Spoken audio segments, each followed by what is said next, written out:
exercise is medicine, and exercise is the best medicine. Uh, who says this? Um, the World Confederation on Physiotherapy, and the International Society on Exercise Medicine, and American College of Sports Medicine, they claim that exercise is the best medicine to treat and to manage different problems. So let me introduce my uh, core committee. I'm the president of the Pakistan Society of Exercise Medicine, Vice President Dr. Suman Sajjad. She is a very dynamic and young individual, specialist in physiotherapy and exercise medicine. She will talk about exercise physiology today. And we have another member, Dr. Arslan Sajjad. He is head of department at Maroof International Hospital, Islamabad. And he's a very dynamic and very talented exercise professional. So I welcome everybody, all the participants, whether you are students, you are young graduates, you are doing practices. I welcome everybody to this a very fruitful webinar on exercise medicine, because we are the exercise professionals and we can prescribe exercise. But before prescription of exercise, you must know about the exercise physiology, and you must know that how to assess the physical fitness, and then you will be able to prescribe exercise. So let me tell you that our webinar consists of 3 parts. The first part is exercise physiology, presented by Dr. Suman. The second part will be fitness assessment, to be presented by Dr. Arslan. And the third part of this webinar is the exercise prescription. I will be presenting this, and at the end of this webinar will be a question answer session. So get ready, everybody, and be very attentive, and I will be very happy if you guys can participate with full motivation. And at the end of this session, the question answer session would be really nice for the successful webinar. So I'm switching to Dr. Suman. She will present exercise physiology. So, Dr. Suman.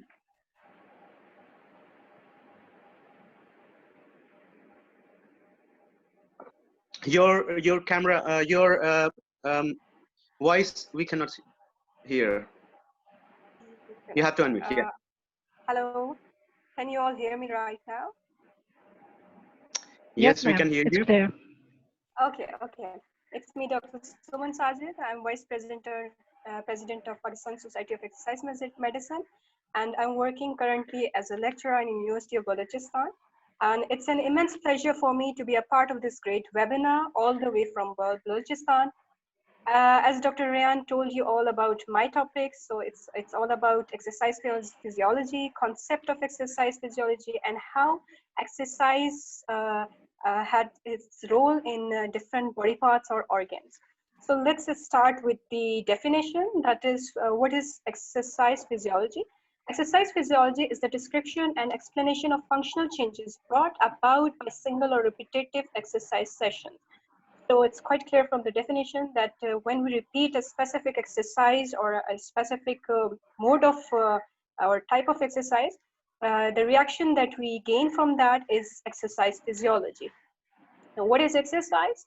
Exercise is the repetitive rhythmic movements given to body parts to keep it healthy and develop the body part.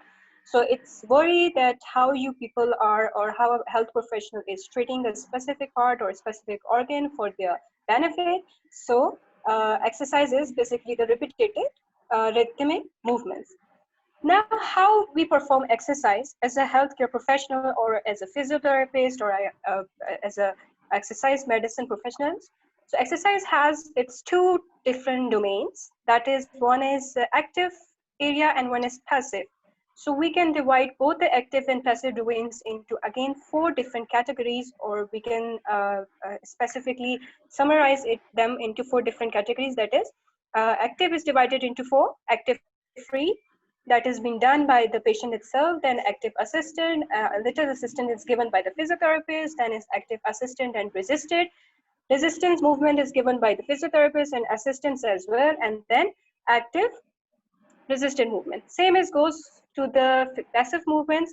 that also summarize into 4 categories, that is passive free movement, passive resisted movements, passive assisted movements, and passive assisted and resisted movements. Now here is a little bit about the stages of exercises, that how exercise affects the physiology of your body. So we have 3 stages, that is mild, moderate, and severe. Mild, minimum or no coordination, no cardiovascular change, for example, simple walking. In moderate stage, what happens? No exertion, but some cardiovascular changes can be seen, for example, jogging. And in severe stage, complete exertion, for example, swimming. Now, what are the rules of exercise? Rules of exercise are emphasized on empty stomach, 3 to 4 hours after food. I hope many of you are aware of these rules. Bowel and bladder should be evacuated.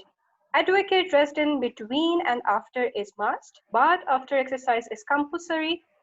Water should not be taken in between exercise. Food should not be taken during exercise. Very vigorous exercise should be avoided. Proper timing should be followed. Regularity of exercise gives better results. Now, if we look into the benefits of exercise, so this is even, but let me elaborate a little bit. The body becomes light after exercise. The body relaxes. The capacity to do work increases. The digestive power of the individual increases. There is fat depletion. Depletion, the muscles become strong and compact. The strength, power, and endurance increases. If we further continue for different other organs, so the benefits of exercise are physical appearance also improved, flexibility and mobility of the body increases, the balance between elimination and nutrition is established, the cardiovascular efficiency is improved, the respiratory capacity of the individual is improved, the body becomes fit and healthy, proper blood circulation for various parts is established. Now, what are the physiological responses to exercise? Immediate responses, if we talk about immediate responses, so if we look into our cardiovascular system, so cardiac output is increases, heart rate increases, blood is sent to working muscles and away from visceral organs, respiratory rate is increased, blood pressure increases, metabolism increases, body temperature rises, and we sweat to cool the body core. So these are the immediate responses. And if we look into the prolonged responses or the chronic, you can say chronic responses of exercise on our body. So if we look into the heart system or cardiovascular system, the oxygenated blood is pumped to the specific areas or the muscles, and the deoxygenated blood is back to the heart for the oxygenation. Cardiovascular output, 6 to 5 liters of blood is pumped out of heart per minute. In moderate, 20 liters per minute. Severe exercise, 30 liters per minute. So this is you must know this about this concept, that how much liter of blood is being pumped by the heart throughout the body per minute or per hour. Or in moderate, how much blood is being pumped, or in severe exercises, how much blood is pumped. So there is a little slight difference in that. Cardiac output is directly proportional to oxygen consumption. This is due to increased heart rate and increased stroke volume. Effects on the lung. During exercise, there is increase in CO2 of blood. Chemoreceptor of medulla are stimulated. Stimulation of dorsal respiratory group of neurons increase the rate of respiration. Removal of CO2 is increased. So in short, the removal of CO2 from the lungs is being increased. Linking together, if we link the heart and cardiovascular function together, the heart and lungs are connected to supply the body with oxygen-rich blood and work together to take away and get rid of carbon dioxide. This happens with the capillary networks that covers the alveoli, and muscle cells. Changes in the blood, mild hypoxia, which increases CO2 concentrations, which will lead to pH decrease. Now, what is pH? Acid-base balance. That acid-base balance is to be maintained in blood, and if the acid is increased, so the conditions might develop like acidosis, etc. So the pH balance should be maintained. It stimulates the juxtaglomerular cells to synthesize erythropoietin, so that there is production of RBCs.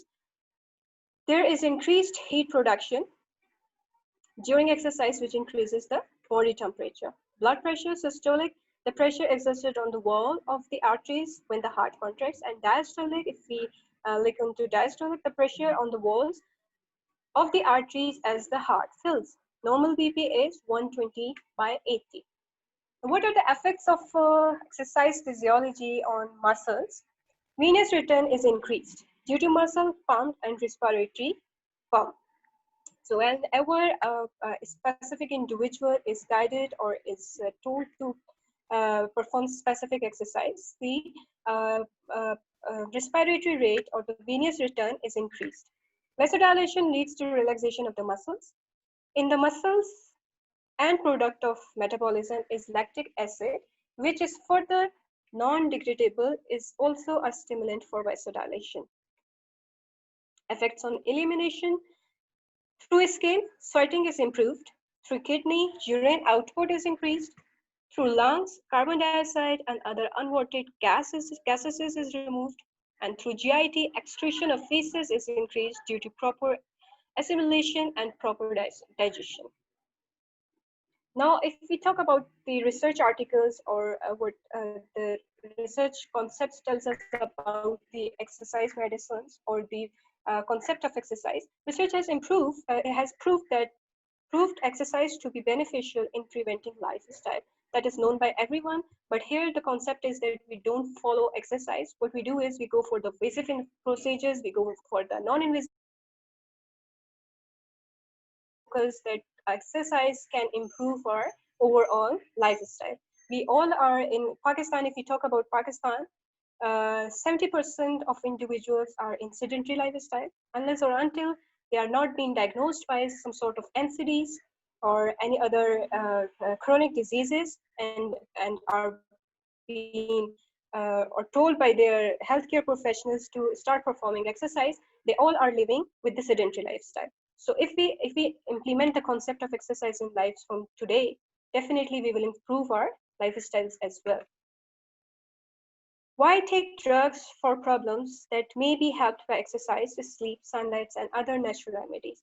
So this is my end conclusion or a message, that if an exercise medicine or if an exercise can improve your overall lifestyle, why to take medicines, or why to go for artificial treatments, or why to go for any invasive procedures?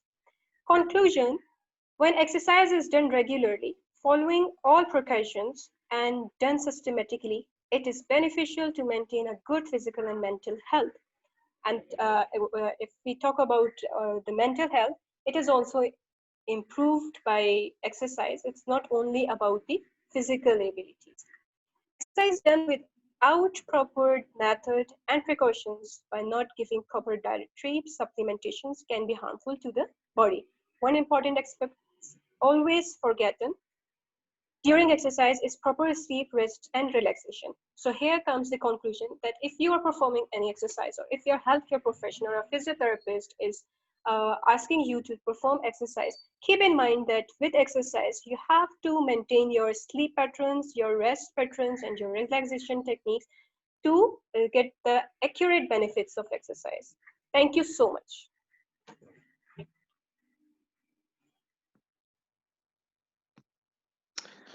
Well, thank you very much, Dr. Suman. It was a very fruitful presentation, and you talked about exercise physiology very efficiently. Congratulations, and thank you very much. Let me tell you that exercise physiology, well, when we study exercise physiology, there are certain terms. For example, VO2 maximum, for example, maximum heart rate reserve, rate of perceived exertion. We all are aware of these terms. I think that I will not go into a very specific detail of these terminologies, but these are very important things because when you are prescribing exercise, you are prescribing exercise according to VO2 max, and you are taking in consideration all these specific things like heart rate reserve and maximum heart rate, that what percentage of maximum heart rate you can prescribe or you can recommend any activity or any exercise. So it is very important component, and all these components are included in exercise physiology. But the problem is that this is a very a limited time webinar, and we can talk further about each and every detail. But in this webinar, we are going to present an overview of exercise medicine and an overview of all the components. So it was a really wonderful webinar. And the next presenter we have is the General Secretary. Dr. Suman was the Vice President, is the Vice President of the Society, and the next presenter is Dr. Arslan Sajjad. He is General Secretary of Pakistan Society of Exercise Medicine. I welcome Dr. Arslan Sajjad. He is HOD at Maroof International Hospital, Islamabad, and I am switching to Dr. Arslan Sajjad for his presentation on physical fitness assessment. So, Dr. Arslan Sajjad. Hello. Hello. Hi. Can you hear me? Yeah, Arslan, we can hear you. Go on. And can you see my face? Because I cannot see my own face right now. Yeah, you are looking so handsome. Please go on. My name is Dr. Arslan Sajjad, and I, as Dr. Rehan has told you already, that I work in Maroof International Hospital, Islamabad, and basically, Dr. Suman Sajid has explained very beautifully what exercise physiology is and how it has a deep connection and relation with the exercise prescription and all the things which are related to exercise medicine. So I'll talk about what is basically a fitness assessment. Basically, fitness assessment is basically a series of measurements that help determine physical fitness.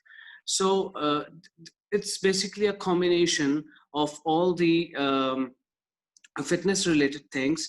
Like, it is a comprehensive assessment of health related fitness, which is basically being done by health professionals or trained staff. So we have to look deep down inside of this thing, that how we can provide fitness assessment to the patient who are sole you can say that they are basically who wants to have exercise prescription with them. So what is fitness assessment? Basically, fitness assessment is it comprises of 5 components, baseline measurement of 5 components, and that is mainly number 1 is cardiovascular endurance, number 2 is body composition, number 3 is muscular endurance, and number 4 is muscular strength and flexibility. So these 5 components, basically these 5 components, if you combine them together, it gives you a proper plan for the fitness assessment. Fitness assessment provides an accurate measurement of the current fitness and health level of an individual.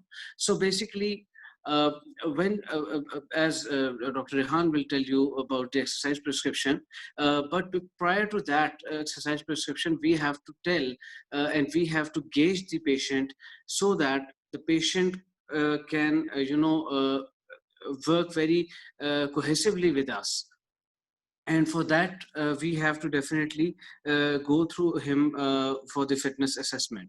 So as I have already told you, that it comprises of 5 components. So we will discuss those 5 components one by one later on. So before starting that, assessments are recommended prior to beginning an exercise program. Basically, when we if a patient or if a client comes to us,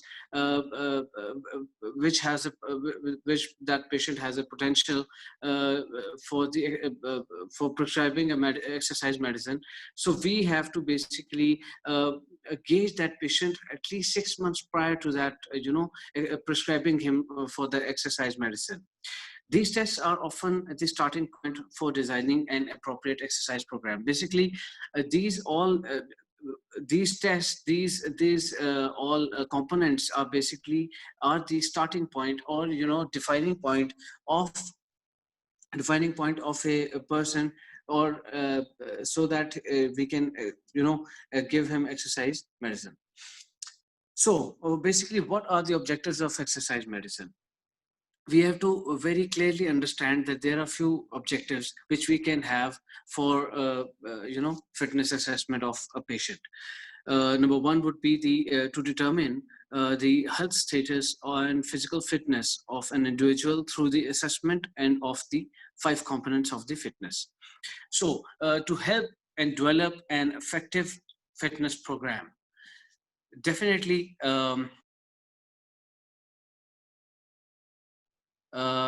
which we see that we have to prescribe medicine. Definitely, it will create these objectives will create a bonding between a client and a exercise prescription specialist. So it basically establishes and develops an effective fitness program so that the patient or the client, they can reach their goals which we have set for them. So next would be to establish goals and motivation. Definitely, that we have to create an environment, a goal for a patient or client to reach their target which they have set or we have set for them as exercise medicine specialists.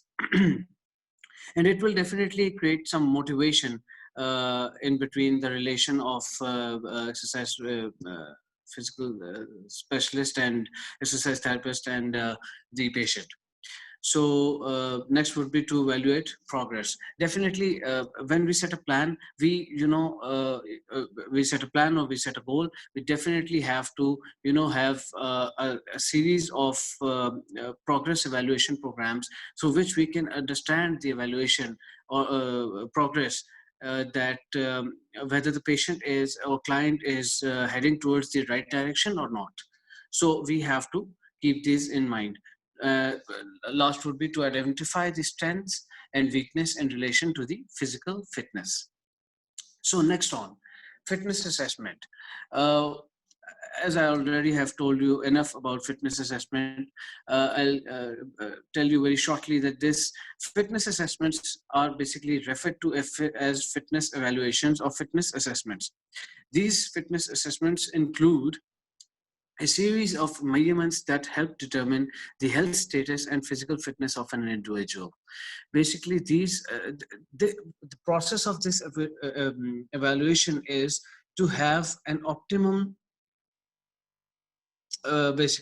optimum health status of a patient or client before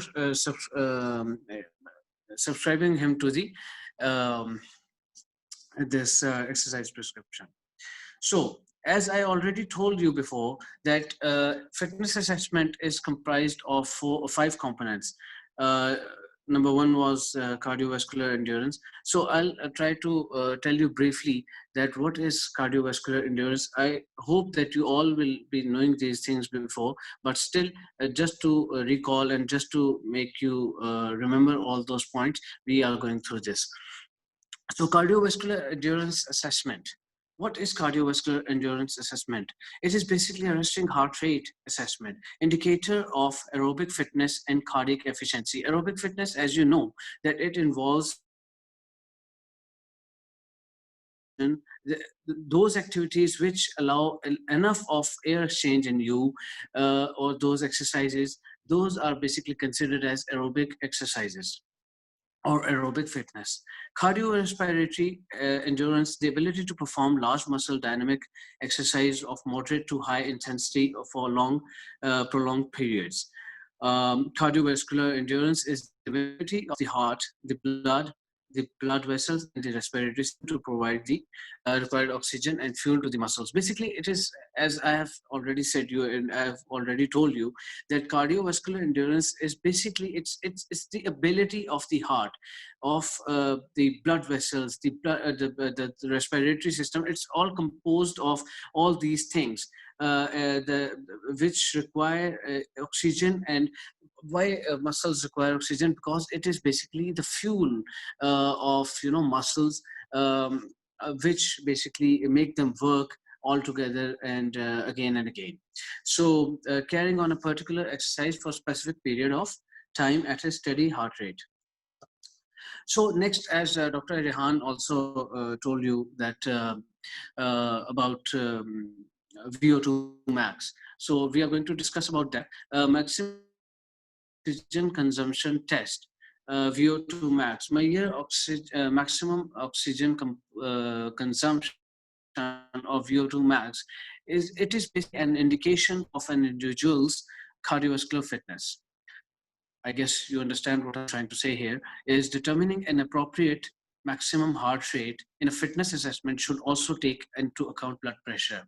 We have, as I told you already, that we have to basically do these evaluations at least 6 months prior to this to prescribing these exercise medicine. So we have to take account of this blood pressure. If a patient is having a high blood pressure, then definitely we have to alter our exercises or our prescription. We have to alter the program for that patient so that we can work efficiently.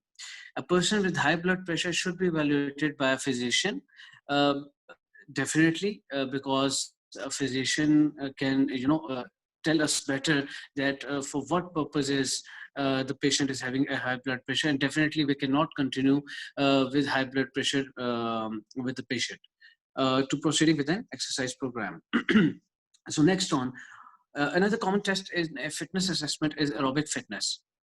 The main goal of any aerobic exercise is to provide an increased amount of blood to the body. As already told you, that basically aerobic exercises, what they do, where they basically increase the amount of oxygen to the body. Aerobic exercise involved, there are certain exercises which are purely hardcore exercises, which are aerobic exercises, and they basically just like swimming, cycling, and running, and jogging. These kind of exercises are pure hardcore exercises which include aerobic training inside and out. Aerobics can also include skiing, jogging, running on a treadmill using an elliptical trainer. So number one, we have gone through, which was basically cardiovascular endurance. Number two is basically body composition assessment. So as I told you already, that we have 5 components, and this is the second, and this is very important. Just like the first one, this is as equal and as important as the first one, which is cardiovascular. Now this is body composition assessment. So body composition assessment, what we do in body composition assessment, the evaluation of body composition can be done through measure of 2 components. Basically, we can measure it in 2 components. One is fat and one is fat-free mass assess by. There are certain ways, but we use mostly skin fold. But I'll definitely try to tell you the others also. Height and weight, body mass index, skin folds, bioelectrical impedance, which is known as BIA, hydrostatic weighing, the circumference measurements, and waist girth and waist to hip ratio. I'm pretty sure that you are very familiar of these terms, but still, I'm going to tell you about the skin fold test. So what is skin fold test? Skin fold test, which basically determines the body mass index or percentage of actual fat. So we take this skin fold test through separate areas. We can take it from, you know, our belly area. We can take it from our thigh area. We can take it from our, you know, arm area, or biceps area also. It basically provides us the an overall view, or that how much a patient or a client is having fat in his body, so that we can understand that what kind of exercise we have to prescribe, so to, you know, eradicate all those things. So next, the third is muscular strength test. Tests must no Muscular strength test, you all know there is a wide difference between muscular strength and muscular endurance. So muscular strength, what is muscular strength is tests muscular strength of the upper body, push up strength. Now how can we, you know, assess the patient with muscular strength test? We can tell the patient or the client to, you know, do a push-up test. We can do it, and through that we can understand what is the need of the patient. Or muscle endurance, which tests the ability of the muscles to exert force over an extended period of time. So let me get settled up again, because I'm getting a little overwhelmed. So muscular strength, the ability of muscles to work against resistance. Now this is very important to understand, that when we talk about muscular strength or testing the muscular strength, it is basically an ability of the muscles to work against the resistance. I do not want to go into the details, because you all know that, and we have a little shortage of time. So muscular strength is usually assessed by measuring the maximum amount of weight a person can lift one time. Repetition maximum testing, one rate per minute. So next, as I already told you, that we are going to discuss 5 components, and next is muscular endurance. So I guess I think that I am seeing this muscular, yes, thank you very much for changing the slide. So muscular endurance, what is muscular endurance? Is this the ability of a muscle or group of muscles to contract to contract without becoming exhausted? Yeah, definitely. In strength, we talked about, you know, 1 repetition movement per minute, and here we are talking about till exhaustion. It is very important for people playing sports and who have to sustain an activity for a long period of times. So in a very layman term, I can tell you that we can very much correlate this muscular endurance with the long marathon runners. We can, correlate this muscular endurance with long marathon runners, or the runners which, you know, or like football or swimming, because extensive programs or extensive exercises in which our muscles need endurance. They do not need that much strength, but they do need muscular endurance. So muscular strength, we can attach, or we can set an example by seeing gym people who lift heavy weights. So they are not working on endurance, they are basically working on the strength area. So muscular endurance is assessed by counting the a person can perform to fatigue. So this is how it goes. So next on is flexibility test. Thank you very much. So the flexibility test, the capacity of the joints to move through a full range of motion.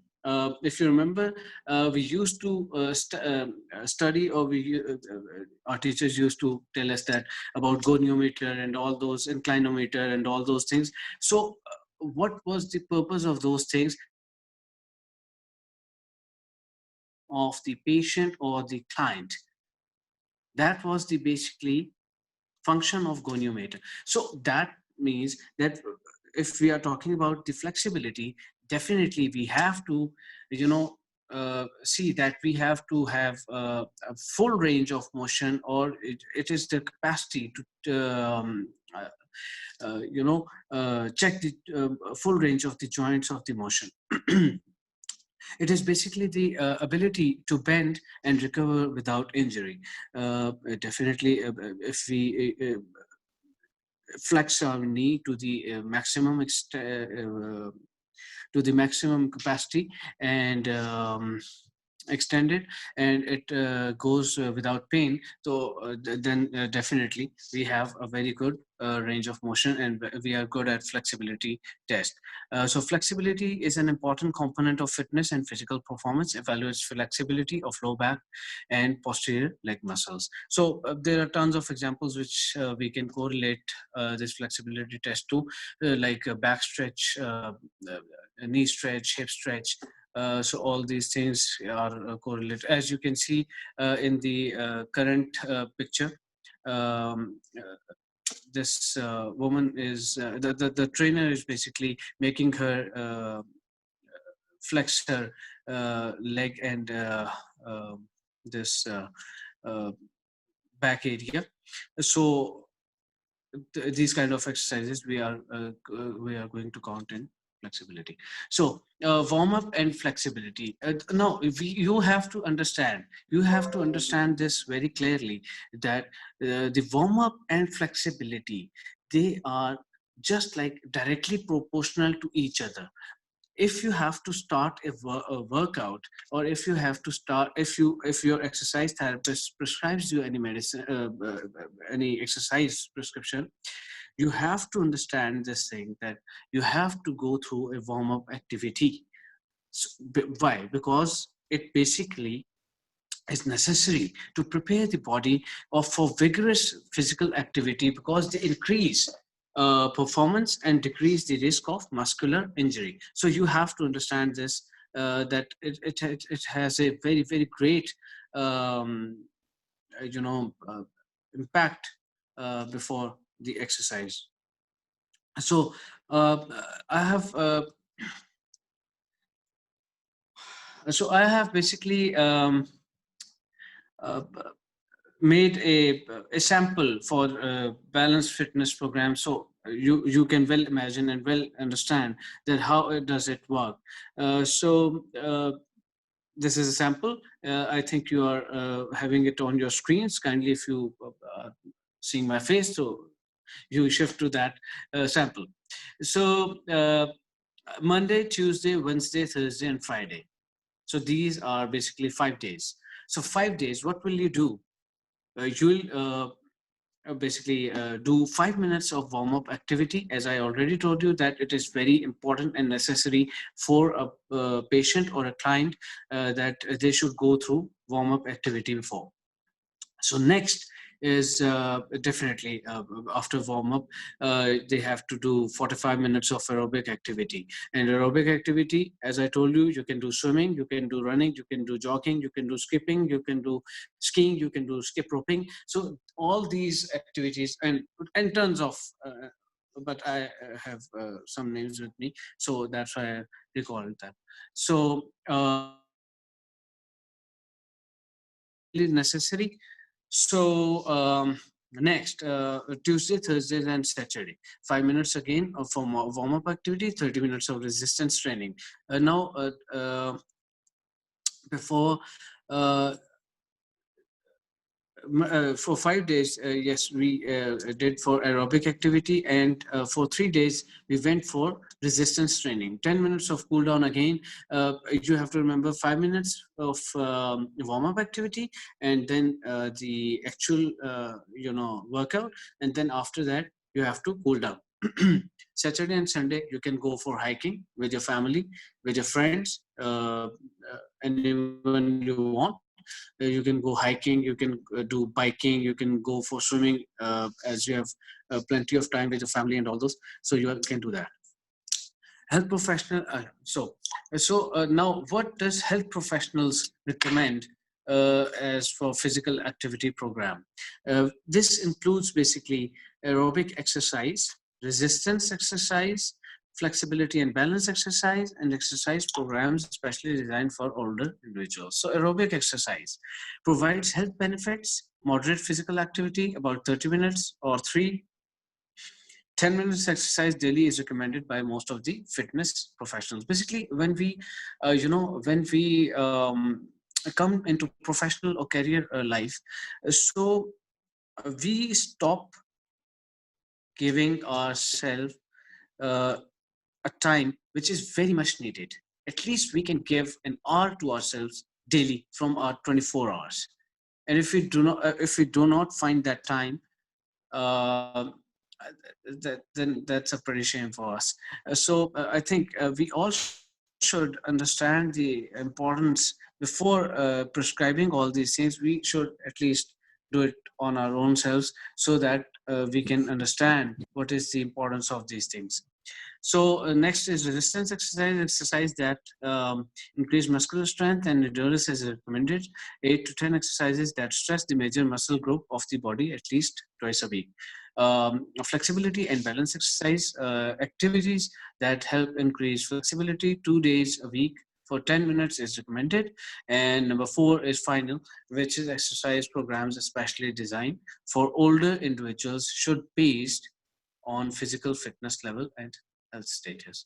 So I think that I've taken a lot of your time, but I felt it very necessary to discuss these minute things with you so that you can clearly understand what we are working on and how do we work. So this is from my side. Thank you very much.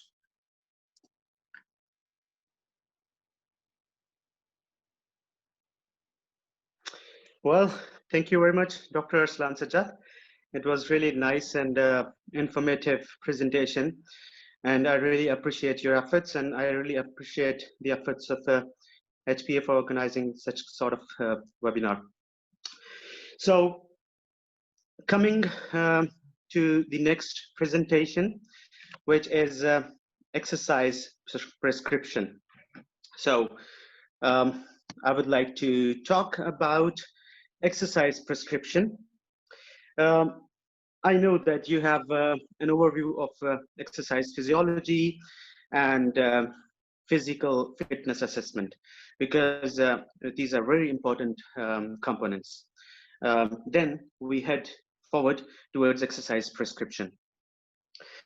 We say that exercise is medicine, but we claim this. How we claim that exercise is medicine? I think that exercise is medicine only if it is prescribed in a proper way.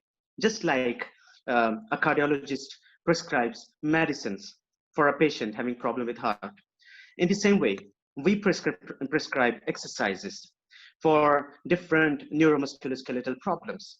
And our domain is really wide because we are working in all the major healthcare domains. Like we are working in cardiology, gynecology, pediatrics, orthopedics, neurology. So we should know the core of prescription of exercise. Then the exercise would be the best medicine to cure and to manage different physical ailments. So general principles of exercise prescription. The exercise should be targeted towards cardiovascular respiratory fitness, muscular strength and endurance, and flexibility. So these are the core components which we need to focus.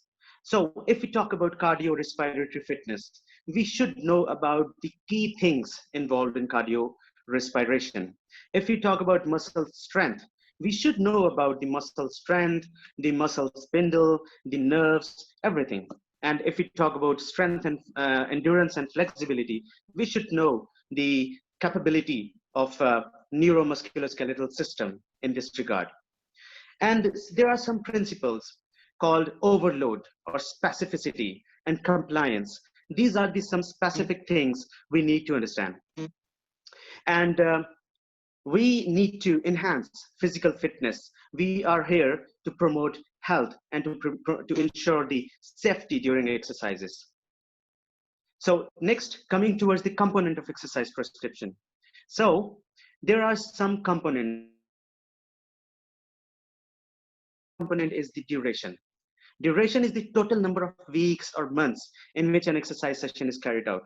It can be, for example, 2 times a day or 3 times a week, or how much time in one session. For example, we say the 30 minutes per session. So this is a very important component of exercise prescription. Second is the mode. Mode is basically the type of exercise or the manner in which the exercise is implemented. And then we come towards progression.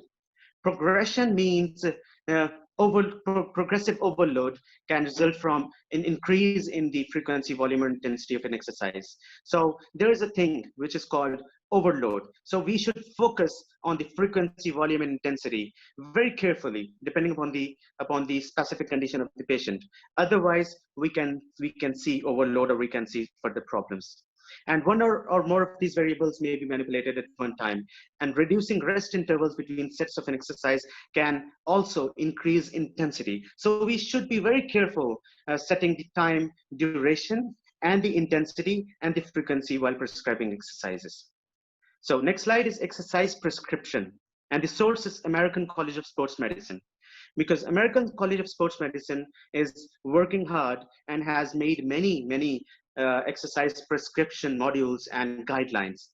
So according to them, the basic principles of training response can be overload, specificity, reversibility, individuality, and progressive overload. These are some terms we need to understand, but I cannot go into the deep detail of these individual terms. But let me tell you that while prescribing exercise, we should keep this in mind, that exercise should be targeted specifically for the patient or for the condition of patient, and we should set the frequency, intensity, time, and type accordingly. So according to ACSM recommendations, this FITT model or FITT principle is very important to need, very important to understand.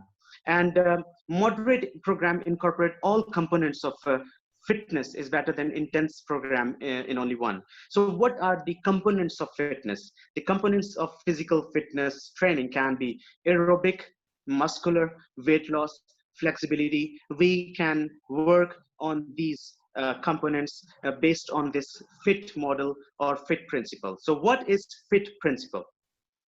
Next slide, please. So FITT principle consists of 4 things.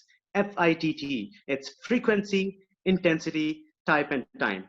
Frequency means that how frequent exercise should be for specific patient to gain optimal benefits. So first of all, we need to write down the optimal benefits or the main goals we need to achieve. And then we set the frequency.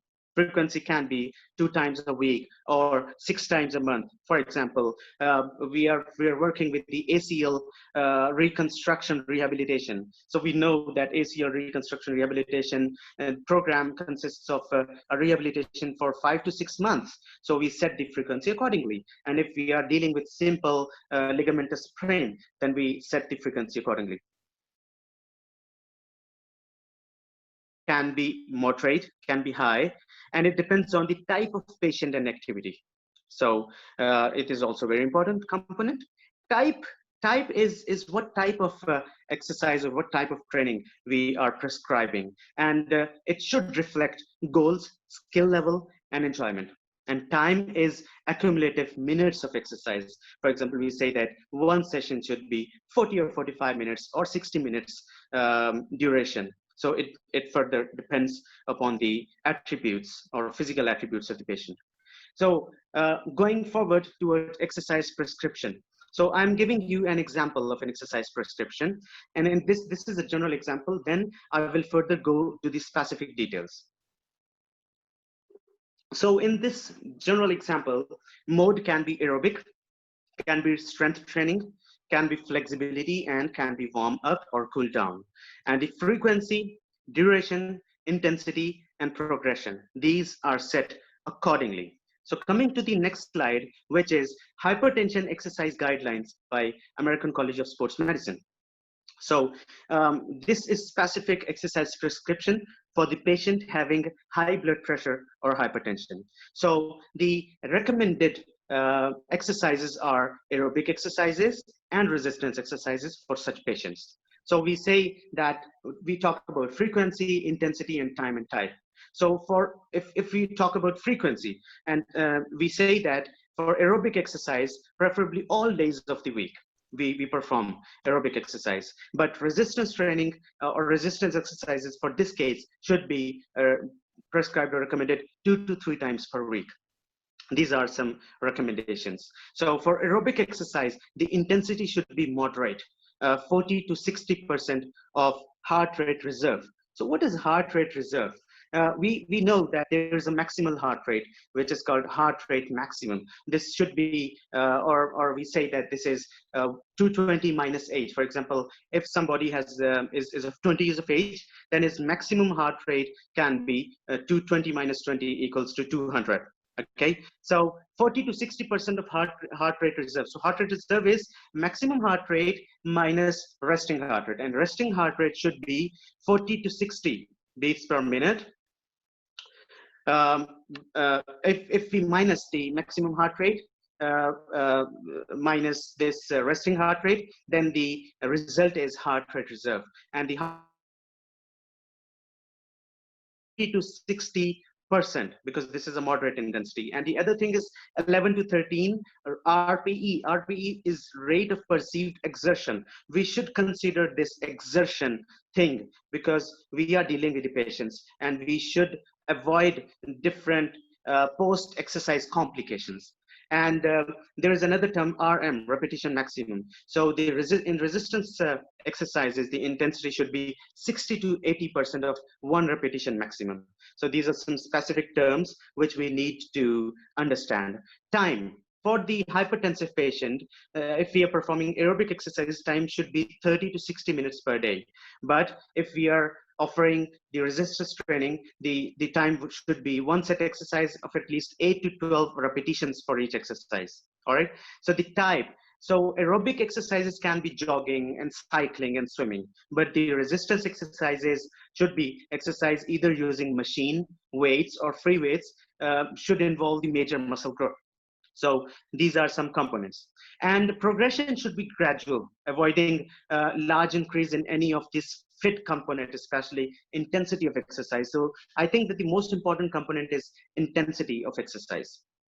Next is the ACSM guideline for exercise for healthy adults. So if we talk about healthy adults, we say that we are focusing 3 main components: cardio-respiratory, resistance, and flexibility. And in these, targeting these 3 components, we set frequency, intensity, time, and type accordingly. Due to time constraint, I cannot go into detail. So heading towards exercise prescription for muscular dystrophy. So next slide, please. So if we are working in an exercise clinic and a patient comes to us with the muscular dystrophy, what kind of exercise can we prescribe? All right. So the components can be aerobic, resistance training, flexibility exercise, and functional training. And we can set frequency accordingly. For example, we can prescribe aerobic exercise 4 to 6 days a week with 50 to 80% of heart rate reserve for duration of at least 20 minutes each session. And the type can be cycling, walking, or treadmill exercise, or any other similar exercises. So if we talk about resistance training, it should be 3 days per week. If we talk about flexibility exercise, then we should perform flexibility exercise every day, 7 days a week. And functional training daily as tolerated by the patient. So these are some recommendations for muscular dystrophy. Next, cardio-respiratory endurance. So now we talk about those programs in which we have different phases. And this cardio-respiratory endurance program is at least 10 months program, 10 to 11 months. And it is divided into different phases. Phase 1, phase 2, phase 3, and phase 4. So we set the frequency, intensity, time, type, and also the volume. What is volume? Volume in which we talk about METs, and the progression. So we set accordingly. So these are such programs which we perform for longer times. And while prescribing such kind of programs, we need to think about different phases of the rehabilitation. Next is the fitness target zones with the ratio of heart rates. So exercise level can be light exercise, weight loss, aerobic exercise, conditioning, or athletic training. So light exercise benefit is healthy heart maintenance, and its intensity should be 50 to 60% of maximum heart rate. If somebody is, again I say that 20 is of age, then maximum heart rate is 220 minus age equals to 200, and 50% of maximum heart rate means that we can progress and we can perform exercise up to 100 beats per minute. All right, so we need to consider this thing. If we are performing the weight loss, so the main benefit is to burn fats and calories, and the intensity can be 60 to 70% of maximum heart rate, and we go on accordingly with other exercise regimes. Duration of exercise. Duration of exercise depends on it is next slide please, on the intensity, and ranges from 20 to 60 minutes per day. So next slide, please. So the time, if we talk about 20 minutes, then the intensity level, if it is 85%, it is labeled as vigorous exercise. If we are doing training for 10 minutes 3 times a day and the intensity is 70%, then again it is vigorous exercise. 30 minutes of training with the intensity of 50 to 70%, it is moderate exercise. And 60 minutes of training with the intensity of 30 to 40%, it is light exercise. So we should know that what is light exercise, what is moderate, and what is vigorous. So we should prescribe exercises accordingly. Next is the exercise prescription and referral form. So once you understand that how we can prescribe exercise for specific conditions, then there is a specific form, or you can design your form accordingly, in which you can prescribe exercise, and then you can refer the patient to the doctor. For example, a cardiologist refers a patient to you for exercise. You first do a general assessment and you prescribe exercise accordingly, and then you refer your patient back to the cardiologist for further examination or medication. Or next slide please, you can select programs. So there are different softwares and different applications. For example, Dr. FITT, or there are so many different programs you can find on the internet where you can select the program, and you can recommend or suggest specific programs or exercise trainings to your patients. Next slide.